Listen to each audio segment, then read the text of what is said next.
Hola, Dios te bendiga. Te habla tu amigo y hermano Henry Castro. En esta ocasión quiero hablarte sobre un tema importante y me refiero al tema de los profetas. Quiero comenzar explicando cuál era el rol de los profetas en el Antiguo Testamento. Los profetas en el Antiguo Testamento tenían un papel fundamental como voceros directos de Dios. Su función principal no era simplemente predecir el futuro, sino transmitir la palabra del Señor al pueblo, denunciar el pecado, advertir del juicio venidero y llamar al arrepentimiento. En tiempos de apostasía, cuando los reyes, los sacerdotes y el pueblo se alejaban de la ley de Dios, los profetas se levantaban como atalayas espirituales, confrontando la corrupción moral y religiosa de su generación. Ahora bien, vamos a ver qué significa la palabra profeta en el hebreo y el griego bíblico. En el hebreo bíblico, la palabra más común es navi, que significa portavoz, vocero o alguien que habla en nombre de otro. Es decir, el profeta no hablaba de sí mismo, sino que transmitía el mensaje que Dios ponía en su boca. Y el término utilizado para profeta en el griego es el que se parece al que usamos en español. Profetes, que de ahí es que entonces utilizamos la palabra profeta. Esto significa el que habla públicamente lo que ha recibido por revelación. Ambos términos destacan que el profeta no era un inventor de mensajes, sino un transmisor fiel de lo que Dios le comunicaba, fuera para exhortar, consolar o advertir. Ahora bien, ¿bajo qué circunstancias aparecían los profetas y cuándo los enviaba Dios al pueblo? Los profetas no estaban todos los días profetizándole al pueblo como lo hacen hoy en día los pseudoprofetas modernos. Únicamente cuando habían tiempos de crisis espiritual y moral, cuando el pacto era quebrantado por el pueblo, cuando la idolatría, la injusticia y la violencia dominaban a la nación. Antes de ejecutar juicios como expresión de su misericordia, dando una última oportunidad al arrepentimiento, el Señor enviaba a sus profetas para que les advirtiera al pueblo sobre su mal camino. Es importante ver y destacar que hoy en día los pseudoprofetas, y tengo que emplear el término pseudoprofetas porque no hay profetas como Jeremías, Ezequiel, Isaías, sino que una pléyade de jóvenes se ha atribuido a sí mismo el nombre de profetas, pero ellos no son profetas enviados por el Señor. Por eso pueden ver ustedes que estos jóvenes están a diario profetizándole a la congregación. Todos los días están profetizándoles, pero no han sido enviados por el Espíritu del Señor. Tanto así que en el Antiguo Testamento solo unos pocos tenían el Espíritu del Señor, no así como sucedió después del día de Pentecostés, que todos fueron llenados con el Espíritu Santo.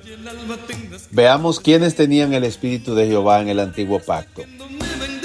En el Antiguo Testamento, el Espíritu Santo no moraba permanentemente en todos los creyentes, como sucede en el Nuevo Testamento después del Pentecostés.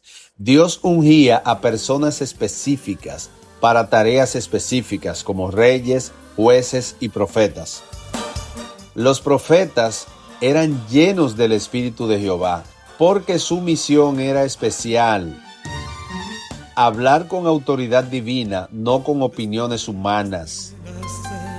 Los profetas no daban ideas ni opiniones humanas. No le decían a nadie que iba a tener un año próspero. No le decían a una persona que se fuera de vacaciones para Babilonia o para Egipto.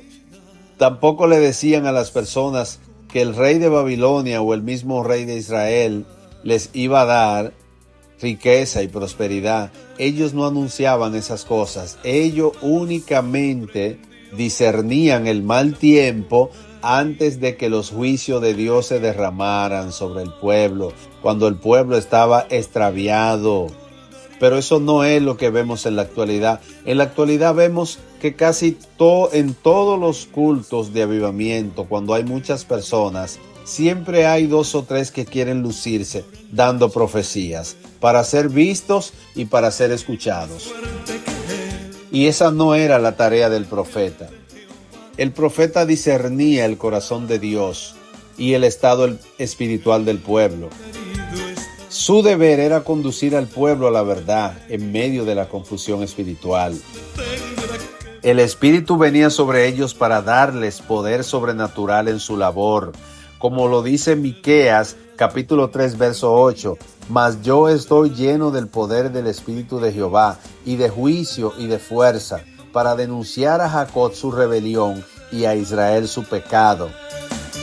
Esa era la tarea del profeta, anunciarle su rebelión y su pecado al pueblo, porque el Señor no haría nada sin antes revelárselo a sus siervos los profetas.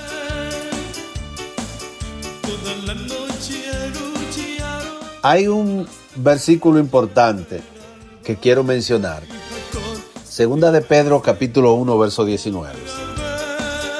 Segunda de Pedro, capítulo 1, verso 19. Dice así: tenemos también la palabra profética más segura, a la cual hacen bien en estar atentos, como a una antorcha que alumbra en lugar oscuro, hasta que el día esclarezca y el lucero de la mañana salga en vuestros corazones. Este versículo nos recuerda que tenemos la palabra profética más segura en este tiempo, que es la palabra del Señor, y que es en ella donde debemos poner nuestra atención, no en esa pléyade de profetas que muchos intentan levantar hoy en día. El profeta fulano de tal, el apóstol fulano de tal, un sinnúmero de profetas que ya no sabemos ni cuántos profetas hay hoy en día. Algo que hay que entender es que la ley y los profetas fueron hasta Juan. La palabra de Dios es clara cuando nos habla sobre el papel de los profetas. Jesús mismo dijo que la ley y los profetas fueron hasta Juan el Bautista. Mateo 11:13. Juan fue el último de los profetas del Antiguo Testamento. Él preparó el camino para la venida de Cristo. Pero con Cristo y el establecimiento del nuevo pacto, los profetas, como los conocíamos, dejaron de tener el mismo papel que antes. Ya no se necesitan profetas que nos enseñen el camino, porque la palabra de Dios nos los alumbra. En Lucas 16:16 Jesús declara: la ley y los profetas fueron hasta Juan. Desde entonces el reino de Dios es anunciado, y todo el que en él entra con violencia. Es muy claro que la ley y los profetas fueron una preparación para la venida del Mesías, pero con la venida de Cristo el Evangelio es el centro de la revelación divina, la palabra profética más segura que tenemos hoy, el Evangelio, la palabra de Cristo. Vamos a ver qué sucedió en la transfiguración. Uno de los momentos más reveladores y simbólicos de las Escrituras es la transfiguración de Jesús en el monte, donde Moisés y Elías se le aparecen. En Mateo 17, del 1 al 8, leemos cómo Jesús se transfiguró delante de Pedro, Jacobo y Juan, y Moisés y Elías estuvieron conversando con él. Este evento no solo fue una manifestación gloriosa de la divinidad de Jesús, sino también un símbolo de que la ley y los profetas le estaban cediendo el paso a Cristo. Por eso la voz del cielo dijo: este es mi Hijo amado, a él oíd. Cuando Pedro, en su emoción, sugirió construir 3 enramadas, una para Jesús, una para Moisés y otra para Elías, una nube luminosa los cubrió. Y la voz del cielo llegó y dijo: este es mi Hijo amado, en quien tengo complacencia, a él oíd. Mateo 17:5. Este fue un mensaje claro de que Jesucristo es la culminación de la ley y los profetas, y que todo lo que Moisés y Elías representaban se encuentra cumplido en él. Este momento fue un gran punto de inflexión en la historia de la salvación. Moisés representaba la ley y Elías representaba a los profetas, pero ambos se desvanecen cuando la voz de Dios declara que solo Jesús es digno de ser oído. La ley y los profetas ya no tienen el rol central en la revelación de Dios para el ser humano, porque Cristo es el cumplimiento de toda la ley y la revelación profética. Entonces, amados hermanos, ¿por qué persisten algunos hoy en día en nombrarse profetas? Lamentablemente muchos en la iglesia de hoy se siguen llamando profetas y algunos incluso se atribuyen el mismo rol y autoridad que tuvieron los grandes profetas del Antiguo Testamento, como Ezequiel, Jeremías, Isaías. Se dice que tienen revelaciones directas de Dios, pero ¿qué nos dice la Biblia sobre esto? Si creemos que la ley y los profetas fueron hasta Juan, debemos entender que ya no necesitamos profetas como aquellos que anunciaban la venida de Cristo. El Evangelio es ahora el centro de la revelación. Muchos dicen y argumentan que Pablo fue apercibido por un profeta llamado Agabo. Eso se encuentra en Hechos capítulo 21, verso 10 al 11. Sin embargo, esto no contradice el hecho de que la ley y los profetas ya no son el vehículo principal de revelación. Los profetas del Nuevo Testamento no tienen el mismo rol que los profetas del Antiguo Testamento. Los profetas del Antiguo Testamento hablaban directamente en nombre de Dios, mientras que en el Nuevo Testamento los apóstoles y los maestros son los que enseñan y edifican. Entonces, mis amados hermanos, ¿qué significa todo esto que les vengo diciendo? Que el Evangelio de Cristo es la revelación final. Es importante destacar que en los Evangelios no encontramos profetas al estilo de Elías, Jeremías, Ezequiel. En lugar de eso, Jesús eligió a 12 hombres para ser sus apóstoles, que significan enviados. Mateo 10:2. El número 12 es significativo, pues representa la perfección y el cumplimiento de la obra de Cristo en la tierra. En el caso de Judas, el apóstol que traicionó a Jesús, se hace evidente que el número 12 debía mantenerse, ya que el trabajo apostólico debía continuar. Matías fue elegido para reemplazar a Judas, pero este fue elegido por los hombres, mientras que Pablo, quien vino después, fue elegido por Cristo mismo. Hechos capítulo 9, verso 15. Pablo fue el último de los apóstoles, el apóstol de los gentiles, y no por azar, sino porque Jesús mismo lo eligió en el camino a Damasco. Esto es importante, amados hermanos, porque la iglesia de hoy no necesita más profetas de oficio, como los hubo en la época de Moisés, Elías o incluso Juan el Bautista. El Evangelio de Cristo es el mensaje definitivo y los apóstoles fueron los encargados de llevar ese mensaje al mundo, ya que ellos no predicaban otra cosa sino todo lo que aprendieron del Maestro, todo lo que escuchaban hablar a Jesús. Eso mismo continuó Pedro hablándole a los creyentes que debían de creer en el mensaje de Cristo.